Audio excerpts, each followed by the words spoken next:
So I'm Christine Quinn, and I am the founder of Living Kindness. And Living Kindness is a nonprofit. We're in our startup phase, and we are creating community, a recovery community in particular, for families who have loved ones struggling with substance misuse. So that might be parents who are supporting their children, it might be spouses, it might be friends, but creating community so none of us need to travel the journey of substance misuse alone. And so that's what this is about. And also, we find that having current and accurate information is really important. And so that's how we started Living Kindness Conversations. We're picking a variety of topics that seem to be of interest to people. And with that, we're engaging with someone who's willing to share their story. And we're grateful tonight that Lori will share her story. And we engage in the conversation, we go deep, and then we share our stories and how they might connect as well. So in a second, I'm going to introduce Lori, who also happens to be one of our board of directors for Living Kindness. So we've spent a lot of time together. So with that, then I want to introduce to you my dear friend, Lori Frison. She is once and for all, she's a delightful person to begin with, right? And she's also a psychotherapist and a certified relationship coach. She believes that self-love is really the foundation for all relationships. And I think we're going to hear that tonight as well. And it inspired her to create a program called Redefining Love Coaching. So she lives what we're talking about building relationships, sound relationships, all upon a deep understanding of ourselves. And her love coaching program is really focused and targeted at women so that women can speak their truth, create healthy boundaries, and lead fulfilling lives. So tonight we're having Lori share a little bit about her journey of codependence, how she learned along the way, and how she has gotten to a point to really have fulfilling relationships. Before we ask her to do her story, however, let's just talk a little bit about codependency and what we're talking about when we talk about codependency. So I think what might be helpful is as we think about codependency, think about a relationship pattern that's imbalanced. There's a giver and there's a taker. And oftentimes the givers sacrifice their own needs and their well-being for the sake of the other. And we see that in particular sometimes in substance misuse.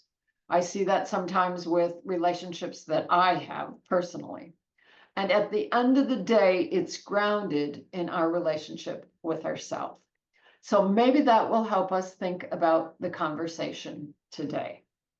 And with that, Lori, let's begin. Would you share a little bit about your personal journey and how you've handled the journey of codependency? Sure. Yeah, of course. Great to be here with everyone, and thank you for all taking the time to join this conversation. I think it's a really important one. And I think it's important to say that both of my parents drank heavily when I was young, and my parents were divorced when I was 3, which then made my mom a single mom of 4 kids. So there was also some neglect. And that's significant because codependency starts in childhood. Emotional needs aren't met, and the relationship becomes lopsided. Um, so I think that's important to just say as a background. And then I don't know, when I was thinking about what to share, obviously I could share all sorts of things, and you'll have chances to ask questions later. So if I don't cover something, maybe you could ask about it and just make this useful for yourselves. So in my earliest relationship, now this is before I knew anything about codependency or anything. It was my high school relationship, and the only reason we got together is because we were in this friend group, and he and I were the only ones without partners. So Shazam, we got together, right? And the funny thing is I overlooked things that bothered me with him, like he was about 6 inches shorter than me. Not that that's an issue in and of itself, but like I would just tell myself, hey, it's normal to just ignore these things and just push through, for the relationship. So my life wrapped around his life. I became friends with his friends. We went to his prom, not my prom. He lived in the city and I lived in the suburbs, but I would drive into the city to see him. So you could kind of see, like, already the pattern was set up for the imbalance. And of course, it didn't last super long, I think about a year. And I drove him home one night, and we were sitting in my little Mazda B2000 pickup truck, and he told me he wanted to break up. And I just was devastated, that it just tears and sobbing and lots of drama. And I thought, for sure, if he could just see how much I loved him, how much I cared for him, he would stay. But he's like, pull yourself together, man. And and then he got out of the truck and left, and I drove away. So I didn't know it then. I mean, I genuinely felt devastated, but I can see now that really that was an attempt to try to control him with my emotion. I wasn't accepting what he was telling me, and I was trying to have him stay through my upset and emotion. Fine, whatever. It's a high school relationship, right? So fast forward just a little bit. I'm just out of high school, and my brother has a pretty significant addiction to crack cocaine. Um, this was a changer for our family because we entered therapy, and now I started to learn about codependency a little bit more. The therapist had suggested a book, Codependent No More, which I don't know if any of you are, familiar with. That was a big book that hit the scene in, gosh, I think the 80s or early 90s. And I realized that all the ways I thought were love were really like codependency. Things like putting other people first. So I wouldn't have opinions of my own. I would agree or over agree with people, like, well, where do you want to eat? I don't know. Where do you want to eat? Kind of thing.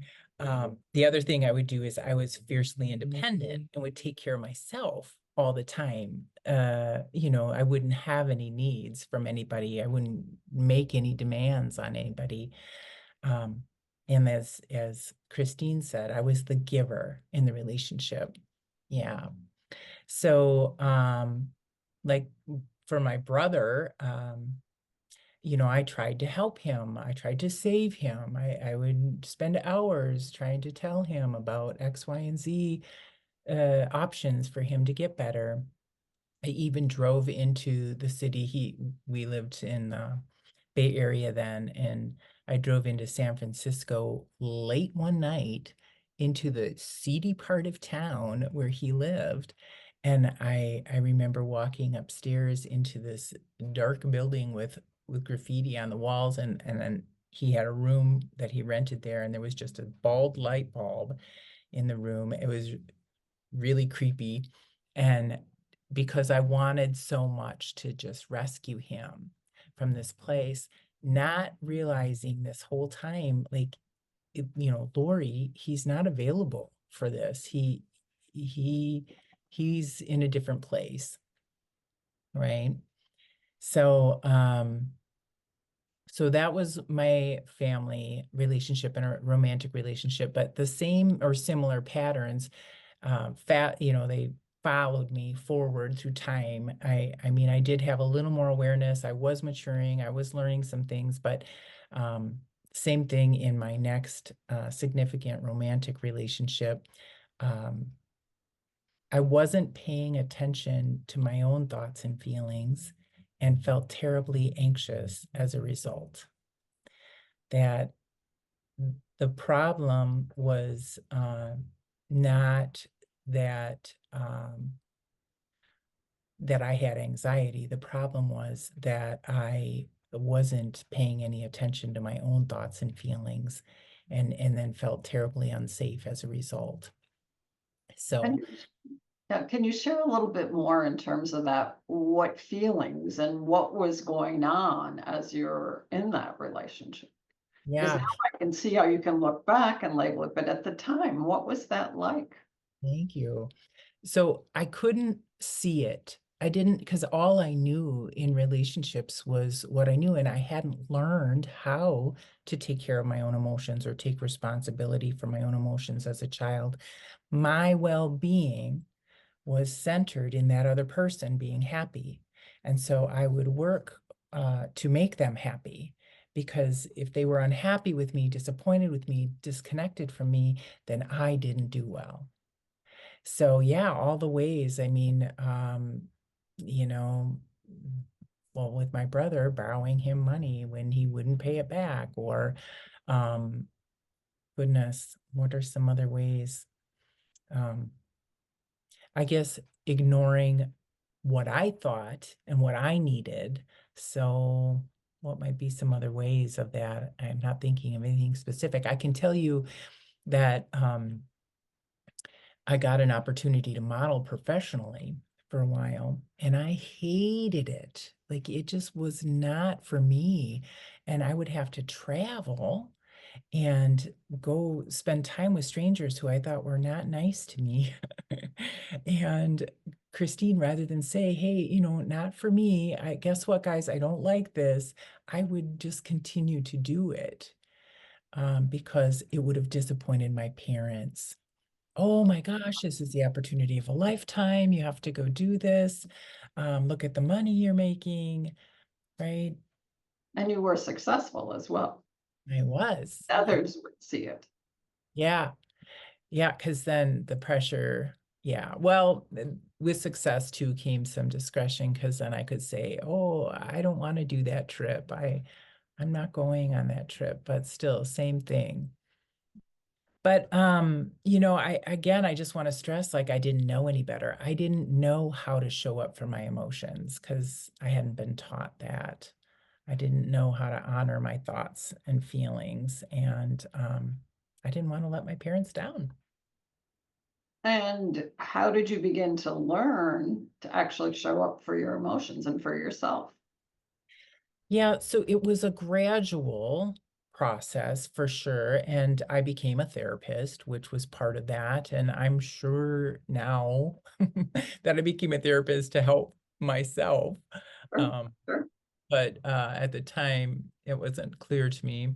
Um, and I got married to my high school sweetheart, which actually helped heal me because that relationship was more stable. His family was stable, and I learned things inside of that that helped me.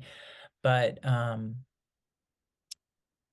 there was a turning point. So, one of the hallmarks of codependency is you don't want to get really close to people. You choose unavailable partners, or you find ways to create distance. You want the closeness, but the minute you're close, you like create conflict to get distance again. Or, um, and that was the case for my husband and I, my now husband. So we had a highly conflictual relationship. And there was a turning point moment for me that really sort of, light bulb, where we had had a particularly bad fight, and I jumped in the car, and it was a hot summer day, and I'm driving down the road, and tears are coming down my cheeks, and I'm cursing him, how could he, blah, blah, blah, you know, um, like we do. And I decided to pull off into this little park area, and I was like writing down my feelings when it got a little hot in the car. And so I reached over to open the window, and when I did, the window came down and this swoosh of cool air came in, and I looked up, and the trees were just so beautiful and sparkly that it just pulled me out of my head, out of my moment. And this comes on the foundation of having started meditating, having started, to do some different self-care things. But I think that's what made me realize, in that moment, like shift towards the present moment rather than my head and all I was thinking. So when I did that and I saw the trees and the leaves flickering in the sun and everything was beautiful and peaceful, it just came into my being like, wow, all of this upset is just in me. Everything else is so peaceful. I mean, my husband is probably back at home, like on to the next thing, and I'm disturbed. And that was this real turning point moment because it made me take full responsibility for my emotions and my thoughts. I was creating this. What I was thinking, the way I was behaving and showing up was creating this disturbance in me. And that meant I could change it. So that was a real turning point because then I stopped blaming him. I stopped looking to him to be different. I realized I had to accept him just exactly how he is and negotiate for my needs. I had to meet my own unmet childhood needs, he's not going to come from him or any other person, and start to communicate vulnerably in a different way. And those, I think, have led to changes in our marriage. Of course, we're older and wiser, but and it's not perfect. And we still, I still tend to lean towards old patterns, especially when I'm stressed out or um, not paying attention. But it does make a difference. And I'd have to say that one piece, uh, being able to be an observer, but also taking full responsibility. So what I hear you saying is it comes back to us and us doing our inner work that Mm. needs to be done and at peace with ourselves and able to articulate what our needs are. Yes. Yeah. So Mhm. what advice might you have, both from your personal journey as well as your professional expertise, as somebody who might find themselves in a relationship that has some of those codependent attributes? So the very first thing I think of is to connect to themselves, shift the focus from other people and what they're doing, and start putting your attention on what your truth is.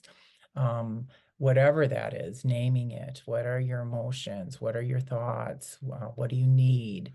And really showing up for those pieces for yourself as a a source of support and like you matter, because um, uh, another piece that perpetuates codependency is we don't feel worthy or valued maybe, and because our well-being is in that other person being happy. And so bringing it home, being able to um, show up for ourselves emotionally, learn how to navigate with kindness our own self-talk so we create safety and support inside, and take care of ourselves and our own needs, and then begin to bridge the gap with another.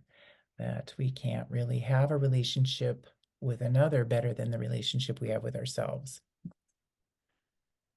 So let's just pause on that because I think that's really powerful. We can't have a relationship with another that's more powerful, was your word, than our relationship Better, that's better than the relationship we have with ourselves. yes. Wow. Yeah. Well, think about it, Christine. Like, it would just be weird for me to have a love relationship with another person who loves me more than I love me. They're going to take care of me more than I'm going to take care of me because I set the standard and expectation for what I will accept in a relationship. Mhm. Yeah. Uh, Sorry. Yes, Pain yes. does that. I don't know Uh, why. yeah, yeah. Great insight. Great insight. Um, any other things for us to think about as we think about, I'm going to refer to them as empowered relationships versus codependent relationships. And in particular, if we're working with somebody who might still be struggling with substance misuse. Yeah. So, you know, a really powerful piece, which we may not get in our childhood so well, but we get with age and maturity, is this idea of sovereignty and separateness. That it's like an enmeshed relationship is like one of those rubber band balls, where it's just like one rubber band after another. Do you know what I mean by that? Yeah. So being able to peel that apart and be solidly grounded in your inherent worth as an individual with your own independent thoughts and feelings and needs. And that's going to be different and separate from that other person. So then from this solid base, sense of self, now I can communicate with that other person about what I need and or what's happening, as well as, and this is what's so beautiful, I think, is if there is somebody who's not doing so well, when I communicate from this solid place, I can do it with without the fear driving me. Now love is driving me. Now I'm like at peace with where things are, and I respect them as separate. And guess what? Believe in them. They've got it. They've got a path and a journey on this earth, and they're going to figure it out. My job is to figure mine out. And Right. that communicates something different than it might from a place of fear and entanglement, where it's like, I need you to be better so I can feel at peace. Mhm. Absolutely, absolutely. And we sometimes talk about it how as I heal, I raise my energetic frequency, which allows there to be space for others to do the same. And I hear that as you describe this. Yeah. Ex- ab- Excellent. Is there anything else that you'd like our audience to take away on codependency, building positive relationships with those who might be struggling with substance misuse? Well, I mean, maybe I've already touched on some of these points, but I would say really getting solid in ourselves, and that's just the quality of relationship we have with ourselves. So how are you talking to yourself? How are you caring for yourself? Being mindful is incredibly important because we are all conditioned to believe and think certain things. And when we're mindful, it helps us separate from the past conditioning, what we learned growing up, and the truth of who we are today. So that's another really important piece. So really, my encouragement is always work on that, start to get some of those pieces going. And as you can, now we communicate different. Here's where we bridge the gap to another. Now we start to express our needs to another. Um, and setting boundaries that we need. So it'll come from a different place. So maybe there's some repeat of some of the things I was saying before, but that's how I see the process. Right, right, right. So all grounded in our relationship with ourselves. I Mhm. think I heard some real conversations in that, right? As we heal, that we can identify what we need or have open, honest conversation. And that we can also believe in those who might be struggling, and that we're coming from a place of love as opposed to a place of fear.